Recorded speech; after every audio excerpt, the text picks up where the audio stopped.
It's Tuesday in Simpsonville, South Carolina. It's kind of a dreary day out. And matter of fact, they're saying we probably may have a whole week of very light rain and overcast skies. But we do need the rain in order to have the spring flowers. So I guess that's what God's setting us up for, is to water the grass and the trees and the plants so that we can have a beautiful spring. In any case, we're going to make the most of it and go up to the clubhouse and do some exercising on the exercise equipment and see if we can get in shape for the spring. Heard a funny story about a pastor who had way too much pride, and he always was careful to make sure that whoever filled in for him in the pulpit wasn't as good as he was, or at least in his estimation wasn't as good as he was. And so he asked one of his associates on his staff to preach for him one Sunday. When he came back, he asked one of the church members, he said, "Well, how did my staff member do?" The church member said, "Well, Pastor, I got to be honest with you. The sermon was no good at all. The facts were really not quite correct. There was really no content to the message. It was boring and had no application. All in all, I just have to say, Pastor, it was a really bad message." The haughty pastor, feeling pretty good about himself and knowing that they would be comparing that sermon with his sermons, went and asked his staff member and said to his staff member, "How do you think you did Sunday?" The staff member said, "Pastor, I'm sorry, but I was so very busy since you were out of town. I didn't have time to prepare a message, so I went back to one of your old messages and preached it word for word." Well, I hope that never happened to me, and I hope it never happened to any other pastors who might be looking in on this message today. Psalm 142 has three parts to it: desperate soul, disobedient saints, and delivering Savior. Let me say it again for you: desperate soul, disobedient saints, and a delivering Savior. Now, the backdrop that most people believe was from Psalm 142 was the fact that David was running from Saul. Saul was out to kill him. That was his desire. Many believe that this psalm was penned during or shortly after David's hiding in a cave from Saul. Here's what it says in verses 1 and through part of verse 3. "I cried aloud with my voice to the Lord. I made my supplication with my voice to the Lord. I poured out my complaint before him. I declared my trouble before him, when my spirit was overwhelmed within me." Does that sound like a desperate soul? It does to me. I wonder how many of us are in that place today where our souls are desperate. We've been pouring our complaints out to the Lord, and our spirits are just overwhelmed within us. Then it goes on in verse 4 and it says, "I look to the right and see, for there is no one who regards me. There is no escape for me. No one cares for my soul." Isn't that interesting?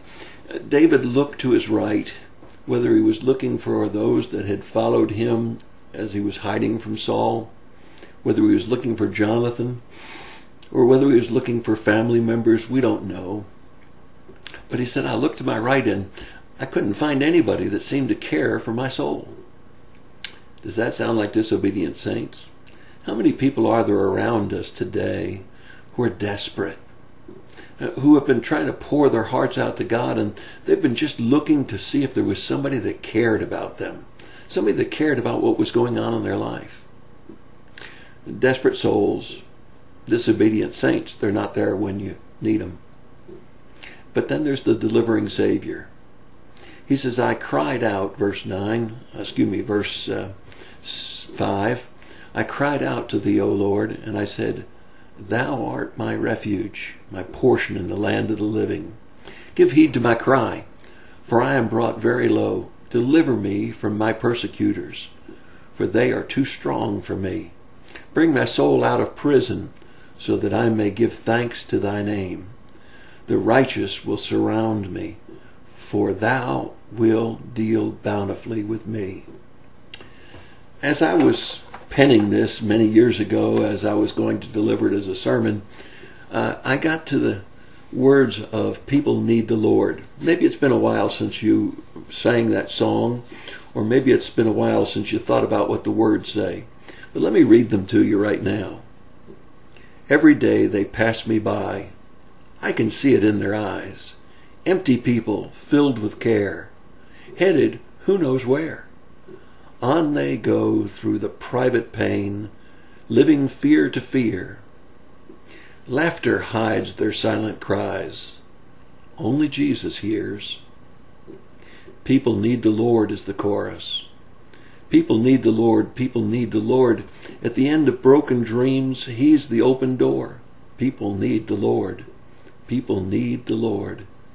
When will we realize people need the Lord? Verse 2 is quite interesting too, because it says, we are called to take His light to a world where wrong seems right. What would be too great a cost for sharing life with one who's lost? Through His eyes our hearts can feel all the grief they bear. They must hear the words of life only we can share. People need the Lord. People need the Lord. At the end of broken dreams, He's the open door. People need the Lord. People need the Lord.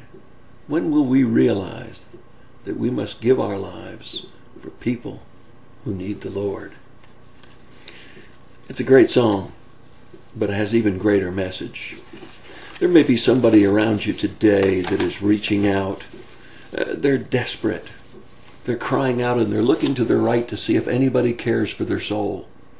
Now we know that we should go to the Lord first and people second.